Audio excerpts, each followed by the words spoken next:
आसान वाला क्वेश्चन देखते हैं। The angle of elevation of the top of a building from the foot of the tower. दो चीज़ों की बात हो रही है, एक बिल्डिंग की और एक टावर की। बना लेते हैं।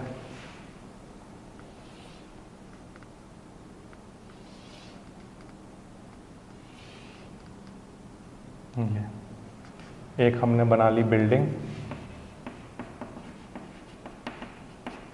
एक हमने बना लिया टावर। ठीक, उसने बोला है the angle of elevation of the top of a building, कहाँ से? From the foot of the tower से। ठीक, यहाँ से ये एंगल कितना गिवन है? 30 डिग्री। टावर के फुट से एंगल ऑफ एलिवेशन कहाँ का? बिल्डिंग के टॉप का कितना है? 30 डिग्री। फिर से टावर के फुट से एंगल ऑफ एलिवेशन कहाँ तक का? बिल्डिंग के टॉप का कितना दिया हुआ है? 30 degree. And the angle of elevation of the top of the tower from the foot of the building. Building के फुट से, ये बिल्डिंग है, इसके फुट से किसके टॉप का? टावर के टॉप का एंगल ऑफ एलिवेशन कितना है? 60 डिग्री। ये 60 डिग्री गिवन है। ठीक, तो find the height of building if the tower is 50 metre high. Tower की हाइट गिवन है 50 मीटर। ठीक है, A B C D. Tower की हाइट पता है, बिल्डिंग की हाइट बतानी है कितनी होगी। ठीक, करके देखते हैं। सबसे पहले मैं ये वाला ट्रायंगल लूँगा, ए सी बी। ये ट्रायंगल क्यों ले रहा हूँ मैं? इस ट्रायंगल में मुझे परपेंडिकुलर पता है और इसका एंगल भी पता है, तो मैं बेस पता कर लूँगा।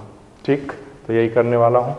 ट्रायंगल ए सी बी में हम जानते हैं tan थीटा इक्वल होता है परपेंडिकुलर अपॉन बेस के। इस वाले ट्रायंगल में परपेंडिकुलर क्या है? A B. ठीक, इस वाले ट्रायंगल में बेस क्या है? बी सी।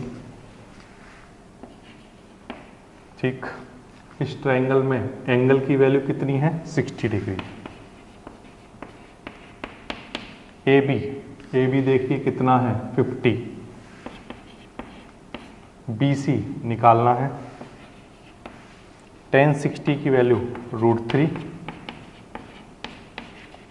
Upon B C. B C इधर आ जाएगा, दिस इज 50/√3। बी सी इधर आया और √3 डिवाइड में आ गया। ये बी सी की वैल्यू आई हमारे पास। ठीक है, इतना। स्ट्रेटेजी मैंने क्या बनाई थी कि ये जो ट्रायंगल है इसका परपेंडिकुलर पता है, एंगल पता है, तो बेस निकल जाएगा। अब मुझे बेस पता चल चुका है, कितना आया है? 50/√3 मीटर। अब इस वाले ट्रायंगल को जब आप देखेंगे तो इसमें बेस पता है, इस वाले ट्रायंगल में एंगल पता है, बेस पता है, तो क्या निकल जाएगा? परपेंडिकुलर निकल जाएगा। ठीक है, तो इस ट्रायंगल का क्या नाम है? D B C. इस ट्रायंगल में tan theta of course equals to perpendicular upon base. Perpendicular क्या है? C D. बेस क्या है? B C. tan थीटा की वैल्यू इस वाले ट्रायंगल के लिए कितनी है? ये 30 डिग्री। सी डी की वैल्यू हमें निकालनी है, this is height of building. And B C, this is 50/√3। tan 30 कितना होता है? tan 30 1/√3 होता है। ठीक है, इधर सी डी अपॉन में 50/√3। ये वाला जो टर्म है वो इधर मल्टीप्लाई में आ जाएगा। ठीक है, तो इसको कैसे लिखेंगे आप? 1/√3 इंटू 50/√3 इक्वल्स टू क्या? C D. ये आ जाएगा। ठीक है, अब 50 ऐसे ही, ठीक है, √3 इंटू √3 3। इधर क्या चल रहा है? C D. ठीक, इसे इसको डिवाइड करा दो, 16.67। ये आपका आंसर आ जाएगा। सी डी ये क्या था? हाइट ऑफ बिल्डिंग, है ना? तो हाइट ऑफ बिल्डिंग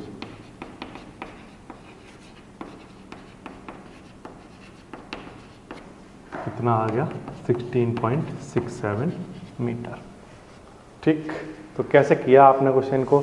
ये एक ट्रायंगल था, इसमें परपेंडिकुलर था आपके पास, एंगल है, तो आपने क्या निकाल लिया? बेस।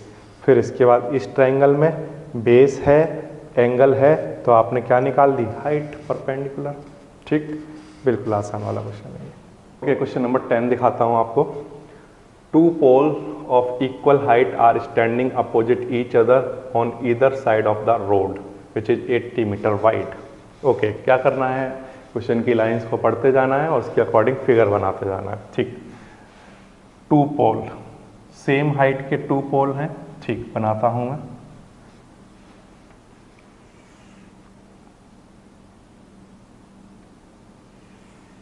ये दो पोल बनाए मैंने। ठीक, उनकी हाइट सेम है। वो which is 80 metre wide.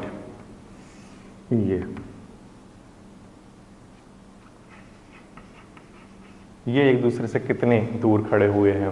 80 metre.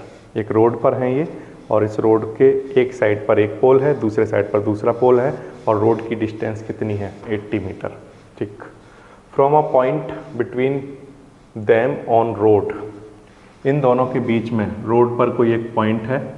ठीक, the angle of elevation of the top of the poles are 60 degree and 30 degree. ठीक है, इस पॉइंट से इसके टॉप का एंगल ऑफ एलिवेशन कितना है? 60 डिग्री। इस पोल के टॉप का एंगल ऑफ एलिवेशन कितना है? 30 डिग्री। ये ठीक। Find the height of the pole and the distance of the point from the pole. Okay, A B C D E. ठीक है, क्या किया? ये दो पोल हैं, ये 80 मीटर वाइड रोड पर अपोजिट साइड में खड़े हुए हैं। ठीक है, रोड पर किसी एक पॉइंट से इस पोल का एंगल ऑफ एलिवेशन 60 डिग्री है और इस पोल का एंगल ऑफ एलिवेशन 30 डिग्री है। ठीक, क्वेश्चन में ये गिवन है कि इन दोनों पोल की हाइट सेम है, तो मैंने माना h। ठीक है, मान सकता हूँ। ये टोटल रोड कितना है? 80 मीटर। ठीक है, ये 80 मीटर है। सपोज दैट ये डिस्टेंस x है। कितनी है? x। इतनी। टोटल कितनी है? 80। तो ये डिस्टेंस बताइए कितनी होगी? करेक्ट, कितनी होगी? 80 माइनस एक्स। आपको समझ में आ गया? ये x है, ये 80 है, तो ये 80 माइनस एक्स रही होगी। ओके, हमारे पास दो ट्राइंगल हैं, दो ट्राइंगल को लेकर चलते हैं, आपस में सॉल्व करके देखते हैं और हो जाएगा। Triangle ABC, triangle ABC। ठीक है, ट्राइंगल ACB है मेरे पास, उसमें tan थीटा लगाता हूँ। tan थीटा इक्वल्स टू हम जानते हैं परपेंडिकुलर अपॉन बेस होता है। परपेंडिकुलर क्या है? AB, बेस क्या है? BC। tan थीटा, थीटा की वैल्यू बताइए। इस ट्राइंगल में थीटा की वैल्यू कितनी है? 60 डिग्री।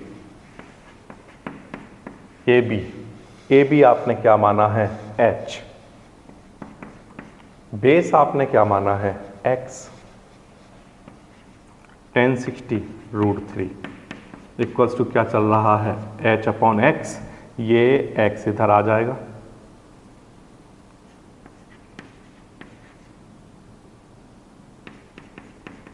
ये हमारे पास एक रिलेशन आ गया। ठीक, इतना समझ में आ रहा होगा। ये रिलेशन आप यहीं रखिए, सेकंड इक्वेशन बनाएंगे उसमें यूज करेंगे। देखिए, दूसरा ट्रायंगल लेता हूँ, ECD। बिल्कुल सिंपल होते हैं इन क्वेश्चन। दो ट्रायंगल लो, उनको आपस में सॉल्व करो, हो जाता है। ट्रायंगल ECD, ECD ट्रायंगल में फिर से tan थीटा ही यूज करता हूँ। क्यों यूज कर रहा हूँ ये अब आपको समझ में आता होगा कि परपेंडिकुलर है, बेस है, तो इन्हीं को यूज करने वाले हैं। Perpendicular upon base, perpendicular ED, base बताइए CD, एंगल बताइए ECD में कितना है? ECD ट्रायंगल का एंगल कितना है? 30 डिग्री। ठीक, ED H, CD कितना है? 80 माइनस एक्स। ये तो बिल्कुल आसान है। 30 डिग्री एंगल है, ED की वैल्यू पुट किया, CD की वैल्यू। tan 30 कितना होता है? याद करना है आपको, 1031/√3 h बताइए क्या है, h है √3x, ये समझ आया। h की वैल्यू मैं क्या पुट कर सकता हूँ वहाँ पर, √3x, ये पुट किया मैंने, √3x अपॉन 80 - x। ये 80 - x इस 1 से मल्टीप्लाई होगा तो 80 - x आएगा। ये √3 जब यहाँ मल्टीप्लाई होगा तो √3 × √3 3x।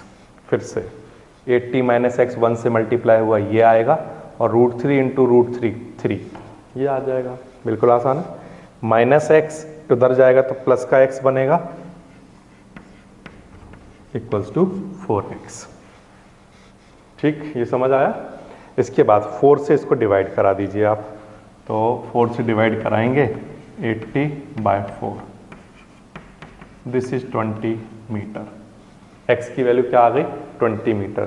तो उसने बोला भी था कि the distance of the point from the pole, तो डिस्टेंस इस वाले पोल से इस पॉइंट की डिस्टेंस किसके इक्वल थी, x के, और x की वैल्यू हमने निकाल ली कितनी, 20। ठीक है, तो इस पोल का नाम क्या है, AB, तो आप यहाँ पर लिख सकते हैं डिस्टेंस फ्रॉम पोल AB कितना, 20 मीटर। किसकी डिस्टेंस, इस पॉइंट की डिस्टेंस जो इस रोड पर था। ठीक, एक चीज और उसने पूछी है, find the height of the pole. तो हाइट कैसे निकाल सकते हैं, from equation first, from first we know that h = √3x। ये देखिए x की वैल्यू कितनी है, x की वैल्यू ये आपने निकाली है 20, √3 × 20, आंसर कितना आएगा, 20√3 मीटर। ये आपके पास हाइट निकल जाएगी। दोनों पोल की हाइट सेम थी तो ये आंसर आ जाएगा।